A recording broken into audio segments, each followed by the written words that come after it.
very warm good evening to you, South Africa, and welcome to Sunday Live right here on SABC 1. My name is Tumelo Mototwane. I am your host and sincerely apologize for starting our program late this evening. However, media earlier reported that the Deputy Minister of Higher Education and Training, Minister Mduduzi Manana, released shocking statistics that revealed that about 41% of students in further education and training, also known as FET colleges, were HIV positive when he addressed students from the Taletso FET College in Lichtenburg back in September. Now, if the statistics are correct, then it means that HIV prevalence rate among students and young people generally would be nearly 4 times the national estimate of 11.2%. Well, the UNAIDS World AIDS Day theme for 2011 to 2015 is Getting to Zero. However, this year, South Africa will focus on zero discrimination without losing sight of the other zeros, such as zero new HIV infections and zero AIDS-related deaths. Now, that is our discussion this evening. But before we get into it, our producer, Zanele Puabe, gives us a glimpse into the lives of those living with HIV. When I was in grade 4, and then I went to the local clinic. Actually, I was going there every year, but I didn't know what was happening. So I actually found out when I was in grade 4 that I'm HIV positive, but the way they disclosed it to me, it was, I could say, an easy way for me to understand what was really HIV, because they started telling me about family. I'm not gonna die, I'm just gonna have houses and what. So that's when I understood that it meant I'm also infected, hence we were learning about HIV in school. So it was that hard time when I started to know that I'm HIV positive and there are some young kids out there and they're just gonna look at me and say I'm gonna die and whatnot and so forth. At first I didn't accept it. Actually, I was in denial for 2 years until I was in grade 7. When I was in grade 7, then I started to get ill. Then I went to the clinic. Then they told me that I have to accept before I can go to my parents or go to anyone and say, hey, I'm HIV positive. I was raped 1998, and then they called me again for blood donor. It is when that I find out that I'm HIV positive. They called me that my blood is no longer they cannot use it anymore. They said, can you go to the nearest hospital, especially a Calafone, because that time we Calafone. And then I went there and they tested me, and it is when that they told me that I'm HIV positive and I'm going to live for 3 months. For me, it was so hard, because I was a teenager and I could not bear with the fact that I'm HIV positive, and thinking about me not going to have like in a relationship and all those things, like it was painful for me. I could not even think clearly that why this thing is happening to me. The question to you this evening is, are the HIV/AIDS prevention campaigns ineffective amongst the youth? SMS yes or no to the number 34065. You can call us live in studio on 011-714-8080. And you can also engage with us on our social media pages. On Facebook, we are Sunday Live on SABC1. You can tweet at Sunday Live SABC1 or tweet me at T_Mototwane. And don't forget to hashtag Sunday Live SA. Well, in studio with us, of course, is Sakane Mabasa, the Senior Manager at Love Life's Love Lifestyle and School. We're also joined by Figi Lemtsweni, who is Treatment Action Campaign's Provincial Assistant on Status of Women. Now, we're also joined by a studio audience who's here with us, of course, to engage on our topic. So thank you so much to everyone for joining us. Thank you so much, ladies. Welcome to Sunday Live. Thank you. Sakane, I'd like to start with you, and I want to ask what you think about the poll question. Do you think that with the high statistics that we have, according to the Deputy Minister of Higher Education and Training, that reportedly 41% of our students are, infected with HIV, is it due to the ineffective awareness campaigns that we have in the country? Not exactly. I think some of the interventions, they do work, and they have been working. But looking at the TVET colleges, it has been like more sort of a little bit neglected, because I can speak from Love Life side. What we have been doing is what we call youth festivals, more of campaigns. So the programs are not so intense as compared to young people within primary schools and high schools. So there's been that assumption of young people when they transition from primary, high school to TVET colleges. Yeah. Maybe we have given them more benefit of the doubt to say they know they are like grown up sort of, but there is still a gap in terms of intervention at TVET colleges. And another contributing factors is access to care, treatment and support, because most of the TVET colleges don't have the facilities, the healthcare facilities within the area where they are.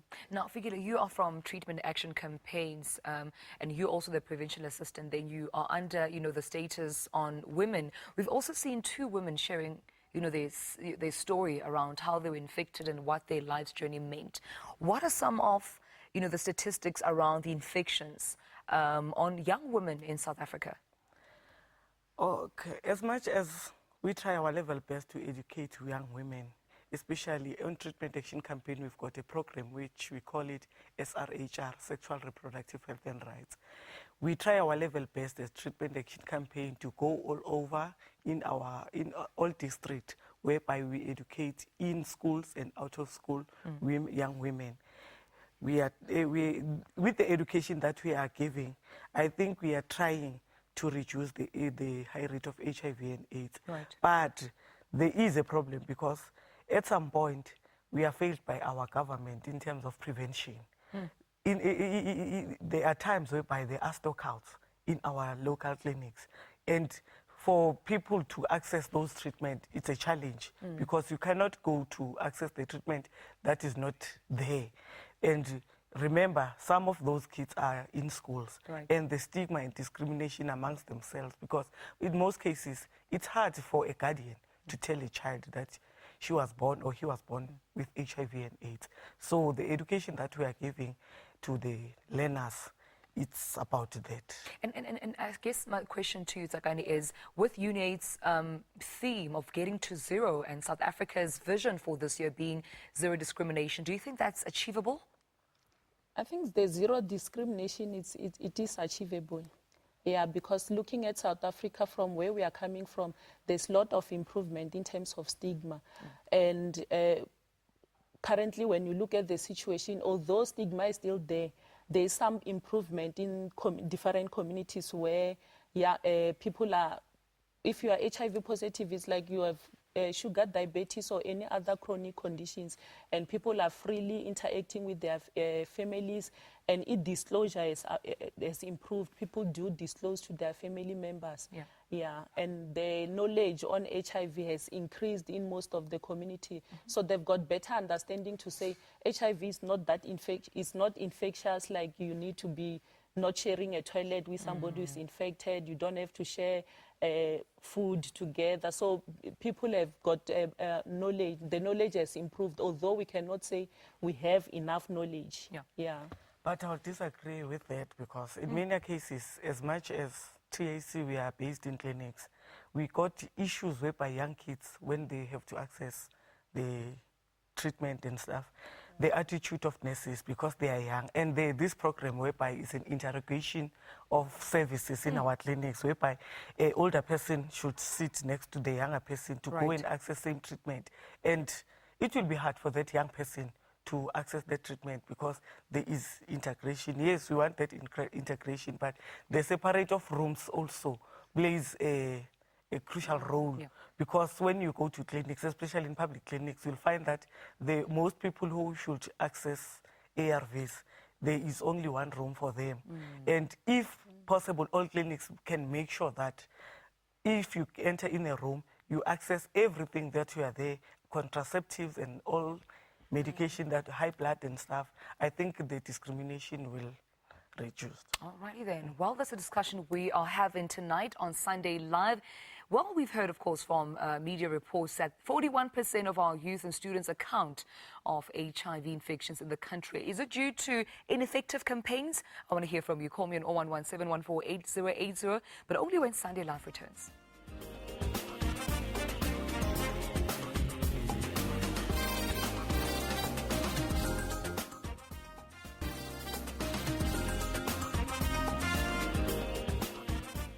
Welcome back to Sunday Live right here on SABC 1. We are talking about the high increase rate of young South Africans being infected by HIV. And we're asking you the question, if you think it's due to the ineffective campaigns that we have in the country, or is there more to the story? Well, you can SMS yes or no to the number 34065 or call us live in studio, of course, on 011-714-8080. I understand we do have a call in the line. Welcome. Hi. All right, we just lost our caller. Hi, welcome to Sunday Live. Do you have a call on the line? Yeah, bonjour. Hi, ke gona le kae? Hello? Hello, say your comment, please. Welcome to Sunday Live. Yeah. It's maningi. All right. We're just going to have to cut you off there. Please make sure that when you do call, switch off your TV or turn the volume low so you can hear me on the phone. The number is 011-714-8080. But let me take it back to our audience members. Is there any question or comment that anyone would like to say? Yes, please. Good evening, and thank you for the opportunity. My name is Vuiseka Kuta. I'm a groundbreaker from Rosettenville Clinic. I'd like to say that can we start encouraging young girls and young women that there is life after high school? Because now after that, they cannot get into university or tertiary. So now, while they struggle with that, they fall prey to sugar daddies and older men paying for whatever it is that they need. But they must know that there are organizations like the Love Life. So I, for one, have been helped by Love Life a lot in my life. So they should know that there is hope. There is somewhere you can turn to. You don't have to go to university or tertiary. You have other options. You can actually find your passion through organizations that create an HIV-free generation. Because at the end of the day, these are the people that bring HIV to these young women, and they pass it on to other young people. Thank you very much. Thank you so much for your comment. Anyone else would like to perhaps comment? And also just talking on why more young people are vulnerable to HIV in the country. Yes, gentlemen. Hi. My name is Michael. I'm a groundbreaker in Braamfontein, White Center. I just want to throw up a question over there. I want to ask which initiatives can we use to encourage young people to visit clinics? I know about AYFS. Do you think could it work on this generation? Thank you. All right. Thank you so much, Michael, for your question. Just briefly, please. Itzagan, you want to answer? I can just comment on because he used abbreviation, it's adolescent and youth-friendly services. So Love Life's role is to work with nurses. So we train healthcare professionals to understand the young people and also deals with the issues of values and belief systems, which people bring in their workplace, where you bring your own personal values, where you don't believe if a 12-year-old comes for contraceptives or HIV test, you say, you shouldn't be having sex at this moment, you are very young. So we train them, we work with them to say how can they separate their professional self and the personal self. Right. So it does, we have been training healthcare providers on that element. So we are getting there actually. Okay, let's take a short break. Let's take a short break right now. When we come back, we're taking our discussion to a conclusion. We're also taking a look at your poll results. We're finding out what the country says about our poll question this evening. And we also find out from Treatment Action Campaign what campaigns they have in place to assist those affected and infected with HIV. We'll be right back.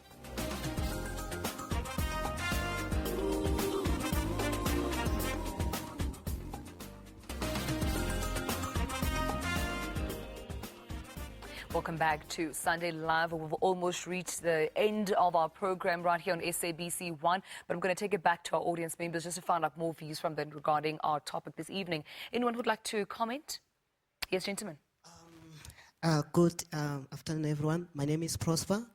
I am doing the Living My Life motivation. I motivate young people in terms of building their self-esteem and sort of on.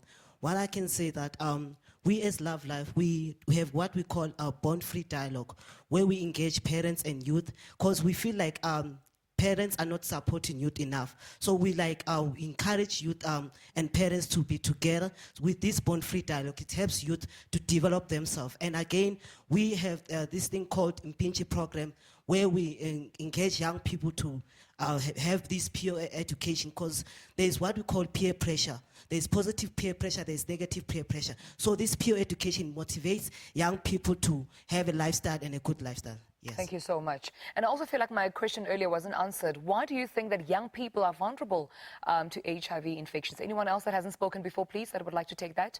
Thank you, lady. Okay. Well, my name is Shailene. Yeah. I'm trying to touch on the question you asked earlier before, in which young people are more vulnerable because they are exposed to all these expensive things in which they want to get their hands on them. And then, as my sister has mentioned, there were sugar daddies, and they now forget themselves in the process of all these expensive things. And then they end up practicing unsafe sex and exposing themselves to all these other things. Right. Thank you so much for that comment. Anyone else would like to perhaps say anything? Anyone else? Hi, good evening. My name is Melissa Ntwala, and I am from Treatment Action Campaign. I am a sexual and reproductive health rights mentor. My question is to Sister Kane. I would like to know, what is Love Life doing in a provincial level in terms of supporting campaigns? Because one of the most challenges is that organizations that are funded by the government actually do not want to partner with other organizations because they don't want to bite the hand that feeds them. So I would like to know from Sister Kane, what are the campaigns that they do have as Love Life, and at a provincial level, which other organizations are they working with? Because we know it takes a village to raise a child. Thank you so much for that question. That also brings me to, questions around campaigns that you also have, specifically at provincial community level. Yes, I can talk about the current campaign that we have. It's called Tutsa campaign. Tutsa, which is a word which is derived from the word test, meaning we are encouraging young people to know their status, to go for HIV testing. And then we've got a number of organizations that we are working with. And we've got a number of projects, actually, which are, some are nationally, some are provincially, and some are implemented across the whole South Africa. And then from the, I'm not sure whether I can say from the provincial, the demarcations for me is difficult to say this is a provincial campaign, this is a national campaign. Right. Because it depends. We've got multimedia campaigns where you find that all the 9 SABC stations, currently they will be playing the Tutsa campaign. We have produced PSA, which encourage young people to take a stand up against HIV and go for testing. And also we are saying no to stigma.